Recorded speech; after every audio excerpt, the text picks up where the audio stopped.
don't know if you know or not, but the 25th anniversary of The Sims 1 is coming up. It's in February, I believe, so by the time this video is out, it may have already have happened. And a couple of months ago, the creator of The Sims 1, Will Wright, has announced himself to be working on a new project, a project that he is finally ready to show to the world. And as a person that's really invested in life sims and is waiting for the next wave of life sims incoming, I was intrigued. And then I read a couple of sentences, and I believe that Will Wright has really lost his way and lost the connection with the audience that he has once had. But of course, that is only my opinion, so this is not me trying to pile on top of a guy and his indie project. There are a lot of people that do things that they believe are cool and I believe are not cool. That is perfectly alright. However, this is one of those life sims that doesn't really do anything for me.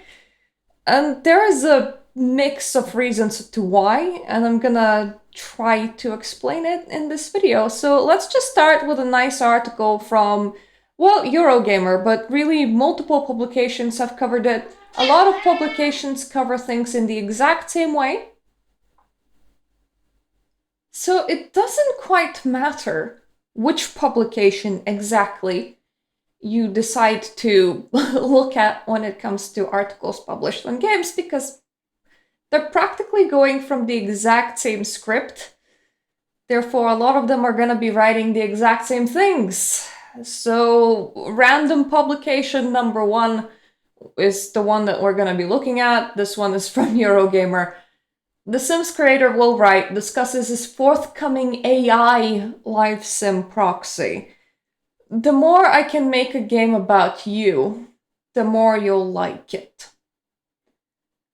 I'm gonna get into the game in itself in a little bit, but there's already two things that I don't like about this sentence. One is AI life sim.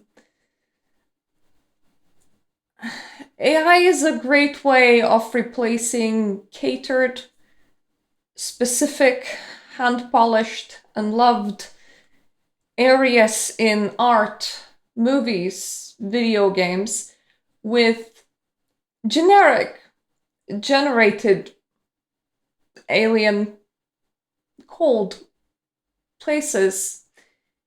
It reminds me of all of the games that had something to do with the cryptocurrencies and how there was a boom of that, but they were all just effectively shovelware. I wouldn't consider AI to be a good association with your product. I think it is best if you choose to avoid it. I understand that it is a way to cut costs, but it tends to also cut the personality on what you're doing and what you're making. The second is the statement, the more I can make a game about you, the more you'll like it. It made me immediately think that there is some place in the world, some country out there, possibly America, where people must be very self-centered and self-focused. That is not necessarily how the world works. I cannot think of a time when I played a video game in order to experience myself through it. If I did, it would be a form of therapy and it wouldn't be very fun. It would be trying to experience my own shit again in order to be able to face it, which once again is not very fun. Perhaps if you lived the sort of life that had so little downsides that you could develop a nostalgic flavor to it, that you could really love your experience in it and all of the people that you met along the way, Perhaps if your life somewhat fit into traditional rules and never deviated from them, would you want to recreate your own experiences inside a video game? But even when a person has a good life, oftentimes video games are a way to experience what you have not experienced in life. You already have your own life, you're already experiencing it. You would like to see a different side of it, presumably, not yourself repeated multiple times. I find it hard to accept that this is the statement that Will Wright fully believes in, mostly because The Sims 1 was created as almost an anti-consumerist statement. He built it after having lost everything things-wise in a fire, and he rebuilt his objects one at a time, and he realized how much less of things he needs and where the actual values in life fall upon. The same person, 25 years later, adopts an ultra narcissistic point of view, or at least believes that his audience has it. The more I can make a game about you, the more you'll like it. That is also a very... It might seem to somebody like I'm overanalyzing, but it's almost like a command. It's almost like an order. You will like it.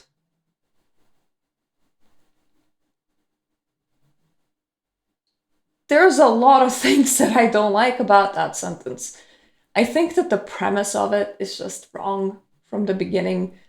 And that's what their game is based upon. But let's read a bit and look at the trailer, get into the actual game, okay? Will Wright, creator of The Sims and co-founder of its developer Maxis, has shared fresh details of his forthcoming AI life sim proxy. The game was first announced back in 2018, and gameplay trailer was shared a month ago by its developer Gallium Studio to explain its concept. Then yesterday, Wright appeared on Twitch to discuss development of the game, as spotted by PC Gamer. Proxy is a dreamlike life sim where players seemingly train an AI to create worlds from their memories. Players record a memory through text known as a mem, which then the game interprets and forms into an animated scene using assets created by the developers, and eventually players too. And let's just play the trailer, shall we?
Have you noticed something in particular about this life sim? There is no life in it. It is a series of disconnected events. It is a series of scene building. It's not a life. Whether you're scene building on a chain or whether you're scene building on a hexagonal grid, it is a list of scenes. What do you do with your avatar? You play mini games. That is the interactive bit that you do with other people. Or you export it to other games. So if you have this game, you can play Minecraft, which you could have played at any point without having this game. It's really not selling me. It is selling quite a few people. Quite a few people see some Spore in it, which is fair enough, because they're like, hey, Spore Creature Creator was awesome. This feels like Spore, but for scenes. I would argue that to me, this doesn't feel like a game. It feels kind of dirty that you're training an AI algorithm. So very little work would have come into this from people that might have cared. You're building a scene. You know what kind of games I used to build this scene on? When I was a child, we had arrange a theater sort of games where you have a stage and you put together characters. The game that I owned had 2D characters, and they could play some basic animations. So you would have this from that fairy tale, this from that fairy tale. You would set the animation to play, then you would record it. And you would do this through multiple scenes, and then you would arrange the scenes however you wanted. And the finished project was a quote-unquote movie that probably a lot of bored parents had to sit through. But that is what it was. It wasn't called a life simulator because there wasn't a life to simulate. It was a bit of a theater play. This is a AI scene maker, is how I would pose it. Not quite a life simulator. There isn't any life as such to it. Really, it is rare for me to not like a life simulator, and I'm even more surprised to not like a life simulator from a creator, developer, that was quite a bit part of my childhood, that I liked quite a few of other games from. I disagree with its playstyle. I wouldn't consider this to be life simulation. I disagree with heavily using AI in video games. I do believe that it creates for rather soulless projects. And I disagree with the premise that the more personal the thing is, the more closer it is to you, the more you will like it. A lot of games that I really enjoyed, that I loved, had nothing to do with me or who I was as a person. A lot of people that I know that played The Sims 2 and still do, for them it was an escapism from their own shitty family situation or from whatever they were going through at the time. It wasn't a recreation of their life.